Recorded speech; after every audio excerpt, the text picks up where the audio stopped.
Today's life experience is the various levels of nicotine addiction. Share it with the addicts around you and see if it reflects their reality. Level 1. First attempt. It was a Friday night. The party atmosphere was high. The music was deafening. And you drank just enough to feel bold. You sat on the sofa, watching everyone revel.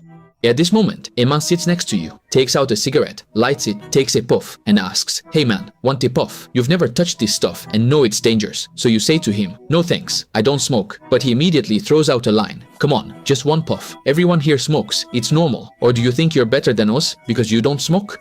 At this moment, it was no longer about the cigarette. You just didn't want to be the buzzkill. So, you reluctantly took it. The first puff felt like your lungs were going to explode, and you coughed violently, immediately handing the cigarette back. Why would anyone spend money on this thing? What did they get out of it? The answer comes faster than expected. Within just 10 seconds, your shoulders relax, and a warm, soothing sensation spreads to your chest. This is nicotine entering the body, releasing dopamine. A few days pass, and you sit idly at the table, everything seemingly fine, yet the world appears dull and uninteresting. Where does this feeling come from? Actually, it's not boredom, but the first time in your life you've had a craving for cigarettes, so faint, it's almost imperceptible. Yet your body already knows what can cure this emptiness. Level 2. Curiosity ensnared. You are outside with a few friends, and one of them takes something out of their pocket. This time not a cigarette, but a smaller, cleaner item that looks like a tech gadget rather than ashtray clutter. It's an e-cigarette. He hands it to you. Try this. You hesitated for a moment, wondering what exactly this is. Just take a puff. It's completely different from cigarettes. Trust me, before he even finished speaking, your curiosity was already piqued. The packaging says blueberry lemon flavor, and that's reason enough to tempt you. So you take a puff. Sure enough, he was right. The taste is smoother, and you don't even need to cough. But that's where the trap lies. The moment the nicotine kicks in, your shoulders relax again, the noise in your mind quiets down, and everything settles. That feeling is back. Your brain remembered this pleasure. Since the last party, it has been waiting for this moment. A few hours later, you return home, lie on the bed, thinking, if only there was an e-cigarette now, it would be so comfortable. This time, the craving is entirely different. No longer that vague dullness, but a real desire. But you didn't give in to this urge. You set a rule for yourself to only use it when hanging out with friends, which means you're not a smoker, just an occasional user.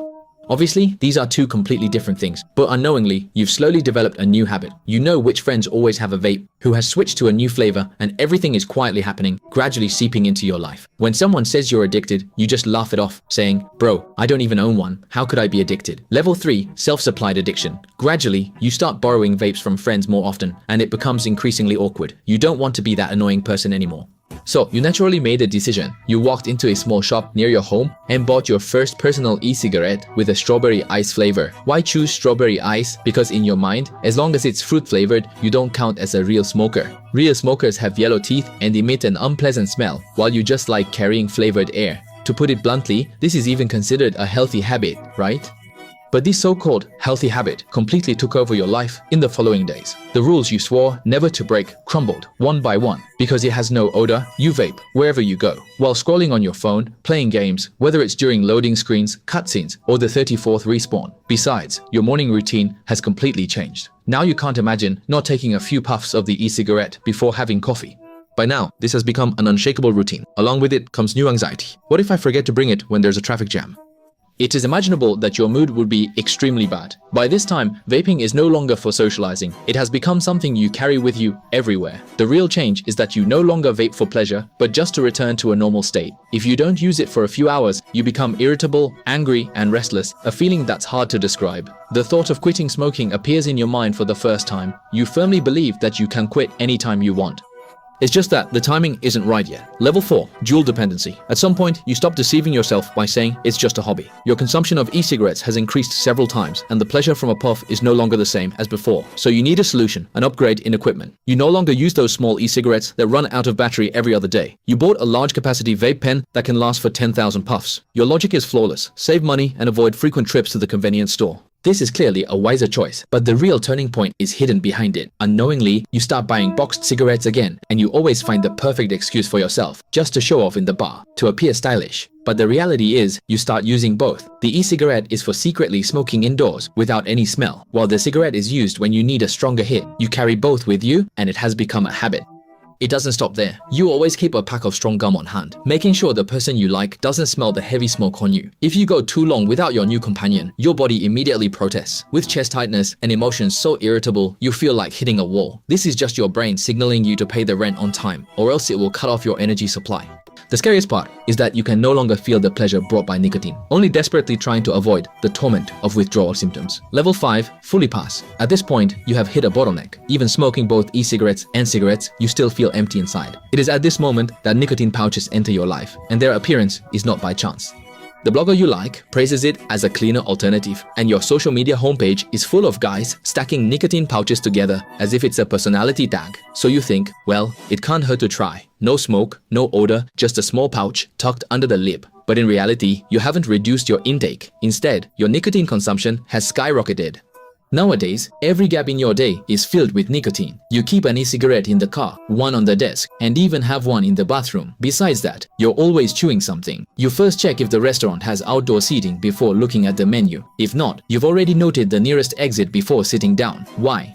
Because having a cigarette after lunch has long been a fixed routine. The truth behind it is that nicotine has hijacked the executive functions of your brain, which are responsible for planning and rational thinking. Now your entire day revolves around the addiction to smoking, even developing new habits. Holding a pouch of smokeless tobacco before bed, precisely timing a cigarette during meeting breaks. Cigarette expenses have also become a fixed monthly cost, as essential as rent and phone bills.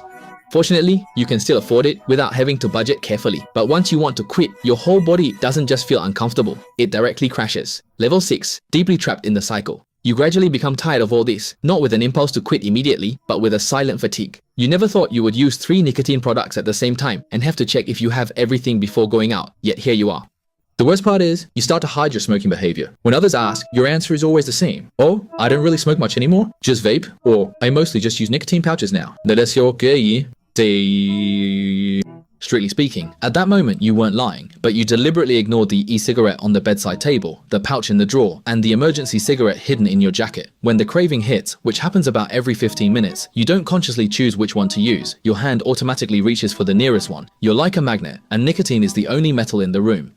The former, you would have found this image incredibly embarrassing. You still remember yourself at the party, taking just one puff and handing the cigarette back, wondering how anyone could stand it. And now, you're using 3 types of nicotine products at the same time, deceiving yourself with various excuses to cover it up. Ultimately, that is already another person, and you can't even remember when you started becoming like this. Level 7, unable to extricate yourself. Until now, if someone asked when you started smoking, you would be stunned, trying hard to recall that puff at the party, as if it were a movie you watched years ago. Nowadays, the first thing you do when you wake up is grab the e-cigarette by your bed, and you can't even remember a day that didn't start this way. Smoking has become a part of you, a reward after completing a task, a comfort after a bad day, a way to celebrate happy moments.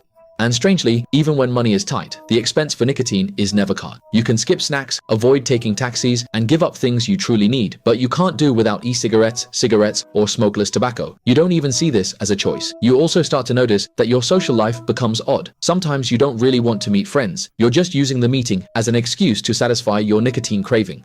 2 people stand outside the bar on a cold night pretending to chat, but in reality, they're just smoking. Your sleep is getting worse, truly waking up in the middle of the night with a desperate craving for nicotine, patience completely worn out. Every month, your bank card balance significantly shrinks because of cigarette expenses, and once the cigarettes are gone, it's no longer just a simple craving, but a complete system breakdown. Suddenly, everything becomes irritating.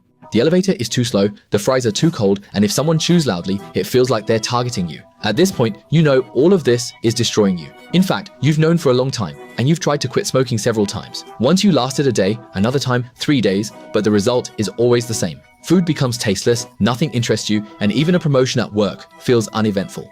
So, you have only one path to take, to return to old habits, perhaps trying to quit again in the future. But deep inside, there is still a faint voice that misses the old you, the one who could get through a Monday morning without needing a nicotine pacifier. This voice is faint, yet it has never disappeared. Speaking of which, it's another Friday night, you're at a party, and a drunk person approaches you, saying they don't usually smoke, but just want to make an exception this time, because they've been drinking.